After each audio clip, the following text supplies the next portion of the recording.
இன்றைக்கு திராவிட முன்னேற்ற கழக அமைச்சரவையில் இடம்பெற்றிருந்த நிதி அமைச்சராக இருந்த திரு பழனிவேல் தியாகராஜன் ஒரு கருத்தை சொன்னார்.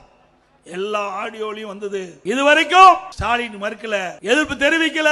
அப்பொழுது அவர் அந்த ஆடியோவில் வெளியிட்ட கருத்து, உதயநிதி ஸ்டாலின் அவர்களும் திரு சபரீசன் அவர்களும் சுமார் 30,000 கோடியை கையிலே வைத்துக் கொண்டு என்ன செய்வது என்று தடுமாறிக் கொண்டிருக்கிறார் என்று செய்தி வலைதளத்திலே வந்தது. ஆக கொள்ளையடிப்பதுதான் அவருடைய குறிக்கோள். ஒரு நிதியமைச்சர், திமுக அமைச்சர் இடம்பெற்றிருக்கின்ற ஒரு அமைச்சர் சொல்லுகிறார் என்று சொன்னால் அது உண்மைதானே?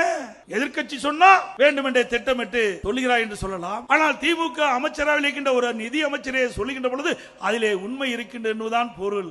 ஆக 30,000 கோடி ஊழல் செய்த கட்சி திமுக கட்சி. அதை வைத்துக் கொண்டுதான் வருகின்ற தேர்தலிலே பல ஆயிரத்தை கொடுத்து வாக்குகளை பெற்றுள்ளலாம் என்று எண்ணிக்கொண்டிருக்கின்றார் திரு ஸ்டாலின் அவர்களே. தமிழ்நாட்டு மக்களை பொறுத்த வரைக்கும் விழிப்புணர்வு உள்ள மக்கள், அறிவு கூர்மை உள்ள மக்கள், யார் ஆட்சிக்கு வர வேண்டும் யார் வரக்கூடாது என்று தீர்மானிக்கக்கூடிய சக்தி படைத்த மக்கள்.